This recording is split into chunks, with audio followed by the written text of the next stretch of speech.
Hello friends, पिछले video में हम लोग ऑपरेटिंग सिस्टम के बारे में समझे थे। इस वीडियो में हम लोग फंक्शन ऑफ ऑपरेटिंग सिस्टम के बारे में जानेंगे कि आखिर क्या करता है फंक्शन। तो ऐसे तो ऑपरेटिंग सिस्टम के बारे में ही काफ़ी था समझना, लेकिन AKTU जो एग्जाम होती है बोर्ड एग्जाम, उसमें कभी कभी 10 नंबर में ये सवाल पूछ देता है, तो आपको पूरे फंक्शंस को भी एक्सप्लेन करना पड़ेगा। तो ऐसे ऑपरेटिंग सिस्टम के मेजर तौर पे 4 फंक्शन होते हैं: processor management, memory management, file management और डिवाइस मैनेजमेंट। तो अब समझते हैं कि आखिर होता क्या है। तो देखिए, मैनेजमेंट कहने का मतलब ही है कि मैनेज करना। तो अब समझते हैं कि मेमोरी मैनेजमेंट क्या होता है। तो keeps track of primary memory that is part of it are used by whom and which are not in use. तो देखिए, इसका मतलब समझिए क्या होता है। जो आजकल हम लोग मोबाइल यूज कर रहे हैं या लैपटॉप यूज कर रहे हैं, उसमें मल्टी प्रोग्रामिंग का कॉन्सेप्ट अपनाया गया है। अब मल्टी प्रोग्रामिंग क्या होता है पहले उसे समझते हैं। तो एक बार में एक साथ कई प्रोग्राम को करने को ही मल्टी प्रोग्रामिंग कहते हैं। जैसे कि आप अपने मोबाइल में एक साथ सिनेमा भी देख लेते हैं, व्हाट्सएप भी यूज कर लेते हैं, और उधर कुछ डाउनलोड भी हो रहा है, तो इधर कभी पबजी भी बैकस्लैश करके पबजी पर भी कुछ देख रहे हैं, तो कुछ डेटा भी गूगल से कर रहे हैं, तो उसी को मल्टी प्रोग्रामिंग कहते हैं। एक बार में बहुत सारे प्रोग्राम एक साथ होते हैं, तो उसी को मल्टी प्रोग्रामिंग कहते हैं। अब मल्टी प्रोग्रामिंग में समस्या क्या होता है, देखिए। अब रैम है, तो अब किस रैम में कौन सा प्रोसेस कब जाएगा, मल्टी प्रोग्रामिंग में ये बहुत सारी समस्या। अब मान लीजिए कि अगर ये डिसाइड करने वाला नहीं रहेगा, तो आपस में सब लड़ने लगेंगे कि मैं पहले रैम में जाऊंगा, मैं पहले रैम में जाऊंगा।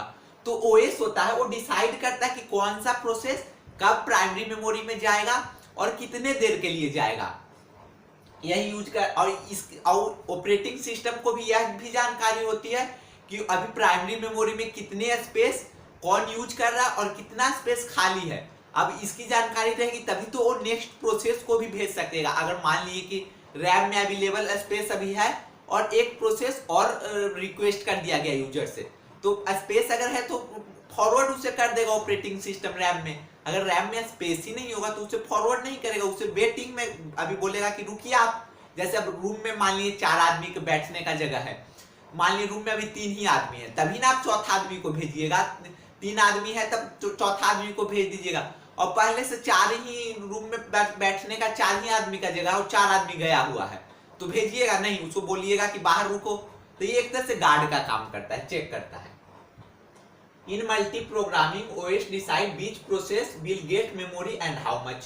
तो देखिए, कौन सा प्रोसेस कितने देर के लिए और कितना मेमोरी लेगा, वो डिसाइड करता है हमारा ऑपरेटिंग सिस्टम। अब allocates memory when processor request for memory. अब देखिए, अब जैसे कोई रिक्वेस्ट किया प्रोसेसर कि हमको मेमोरी चाहिए, अब रिक्वेस्ट किसके पास करेगा, ऑपरेटिंग सिस्टम के पास। फिर ऑपरेटिंग सिस्टम चेक करेगा अब रैम में कि अभी मेमोरी खाली है या नहीं। अगर मेमोरी खाली होगा तो उसे जाने देगा, एकदम डिलीवरी तुरंत हो जाएगा। अगर खाली नहीं होगा तो बोलेगा कि अभी आप रुकिए, अभी कोई आएगा तब आप जाइएगा। जैसे क्या बोलते हैं हम लोग कि दूसरा आया तब जाइएगा आप, अगर भीड़ रहा तब। Allocates memory. अब देखिए, एलोकेट्स मेमोरी का मतलब क्या होता है।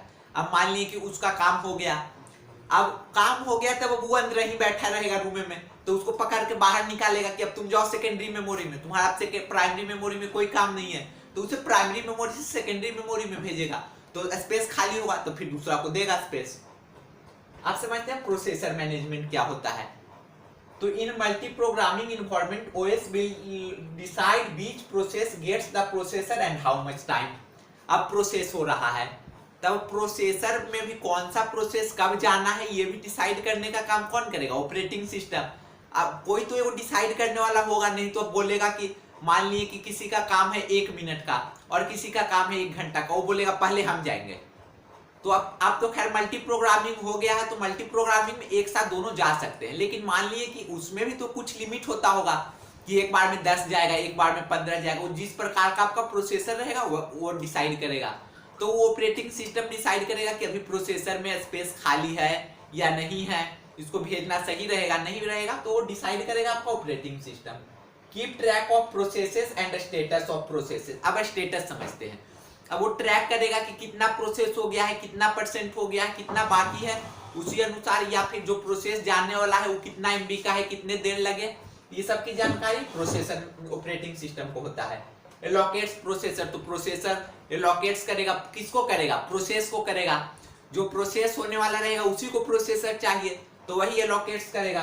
फिर डीएलोकेट्स प्रोसेसर, वही नरेटिव पकड़ के फिर उसको भगाएगा कि अब तुम्हारा काम हो गया, अब निकलो तुम, नहीं तो अब उड़ रहेगा, बैठले रहेगा। एसी वाला रूम में मान लिए कोई गया एसी वाला सैलून में, अब निकलने का नाम ही नहीं ले रहा, वो इसी प्रोसेसर का काम हो गया और निकलने का नाम ही नहीं ले रहा।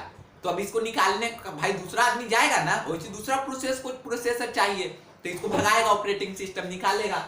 अपने सब बहुत लेजी होता है, एक बार चले गया एसी वाला रूम में, निकलने का नाम ही नहीं लेगा।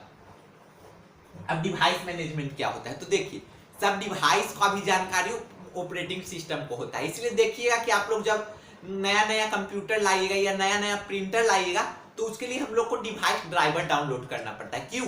क्योंकि डिवाइस ड्राइवर ऑपरेटिंग सिस्टम से डायरेक्ट कांटेक्ट कर पाता है, इंटरफेस कर पाता है, और वो हार्डवेयर और यूजर के बीच में इंटरफेस का तो काम करता ही operating system. Keep track of all devices programs responsible for the task, तो सभी डिवाइस की जानकारी होता है, उसे मालूम है। एलोकेट्स द डिवाइसेस, डिवाइस को सारा, अब किस डिवाइस को, अब मान ली कि प्रोसेसर एक बार में बोला कि एक यूजर है, वो रिक्वेस्ट कर दिया कि हमको 10 कॉपीज और प्रिंटर से हमको 10 कॉपी चाहिए, अब डिवाइस चाहिए। अब किस उस डिवाइस को कौन सा प्रोसेस, अब आपको क्या मालूम है कि कौन सा डिवाइस, अब उसको प्रिंटर को तो कुछ मालूम नहीं है कि भाई 10 कॉपीज निकालना है, तो 10 कॉपीज अलग अलग यूजर द्वारा, मतलब कि देखिए क्या हुआ फिर से इसे समझिएगा।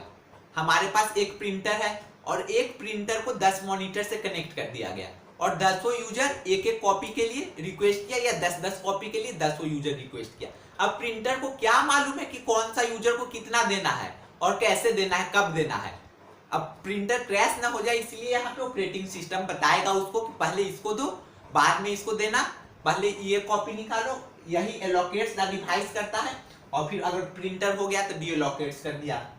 अब वैसे ही फाइल मैनेजमेंट, तो ऑपरेटिंग सिस्टम को मालूम रहता है कि कौन सा फाइल कहाँ पर है, कहाँ पर नहीं। और फाइल का काम क्या करता है, फाइल होता क्या है, तो देखिए हमारा डेटा को किसी एक स्पेसिफिक जगह हम लोग स्टोर करके रखते हैं, तो वही जो यहाँ पे स्टोर करके रखते हैं उसी को फाइल कहते हैं। तो decide who gets the resources, allocates the resources और डीएलोकेट्स द रिसोर्सेस, वही सब काम है कि फाइल का सारा देखभाल करना है ऑपरेटिंग सिस्टम। तो यही 4 फंक्शन था ऑपरेटिंग सिस्टम का।